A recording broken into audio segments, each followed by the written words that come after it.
je suis certaine que parfois tu regardes ton fil Instagram plutôt tranquille et là tu vois des publications d'autres entrepreneurs, notamment des filles qui ont commencé à peu près en même temps que toi. Et là tu commences à te dire, franchement, je vois pas pourquoi elles réussissent mieux que moi. Peut-être même que tu focalises sur une entrepreneur en particulier, une qui t'agace vraiment vraiment.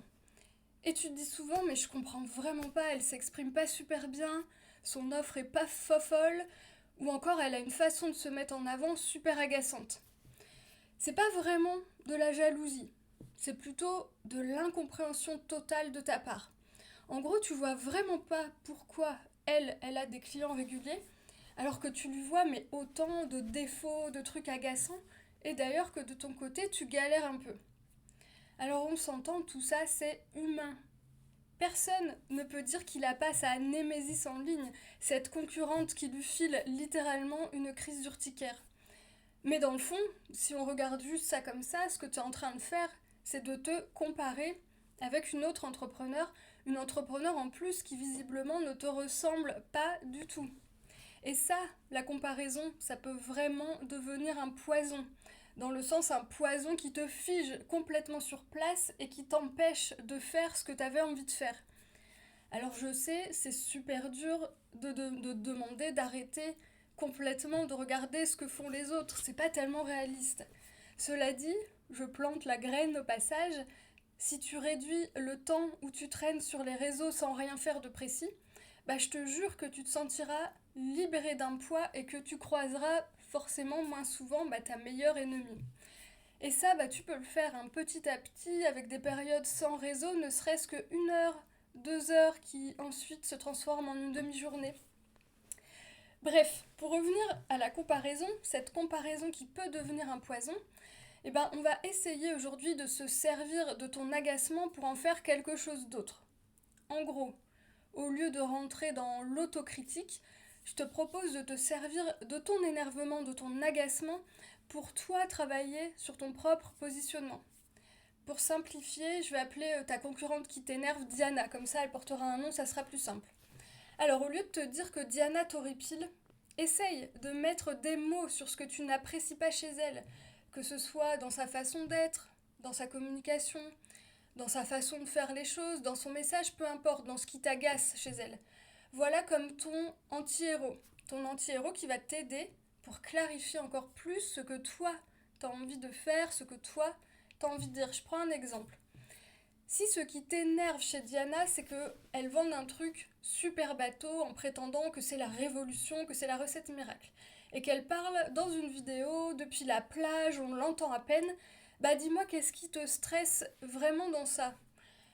Est-ce que c'est parce que ça vient te titiller, parce que tes valeurs sont heurtées, parce que toi tu aimes proposer de l'orfèvrerie, un travail super pointu à l'inverse de ce qu'elle semble proposer? Si c'est ça, demande-toi comment toi tu peux mettre un peu plus en avant tes offres ou tes valeurs ou le bénéfice de ce que tu proposes dans ta communication. 2. Est-ce que ça vient te chercher parce que toi jamais tu t'autoriserais à publier une vidéo qu'on entend mal ou une vidéo depuis la plage? Dans ce cas, demande-toi ce que toi tu adorerais faire et que tu ne t'autorises pas à faire. Et fais un petit pas pour aller vers ce que tu n'oses pas faire. 3. Est-ce que c'est sa façon de parler de son offre qui est assez floue, qui t'inspire un sentiment peut-être de méfiance? Dans ce cas, tu peux te demander comment toi, tu aimerais rassurer au mieux et mettre en confiance tes propres abonnés. 4. Est-ce qu'elle propose, cette fameuse Diana, une technique dont tu sais qu'elle n'est pas terrible, voire même une stratégie, une technique qui vraiment porte préjudice à l'image de ton métier?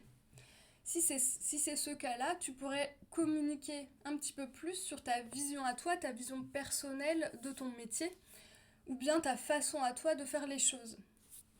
5. Si c'est la façon de parler ou ce que dégage Diana qui t'agace vraiment, c'est juste une occasion de se rappeler que si Diana a des clients, c'est qu'elle est au goût d'autres personnes. Et donc, en gros, qu'il faut de tout pour faire un monde par extension. Il y a donc des gens qui apprécient ta personnalité à toi, alors mets en avant cette personnalité, mets-toi en scène. Ce que je veux te montrer aujourd'hui, Tout simplement, c'est que quand quelqu'un t'agace, quand quelqu'un t'horripile, quand tu ressens des choses quand même un petit peu intenses, hein, on peut le dire, à son égard, bah ça veut toujours dire quelque chose sur toi. C'est jamais un hasard hein, quand une personne en particulier vient chercher chez nous des sentiments pas très agréables. Et finalement, avoir un anti-héros, une Diana, une concurrente qui t'horripile, bah, c'est assez génial pour te demander comment toi tu pourrais progresser, comment toi tu pourrais aller encore plus, mieux vers ce que toi tu as envie de défendre, comment tu pourrais être encore plus personnel, comment tu pourrais travailler davantage à porter ta voix unique.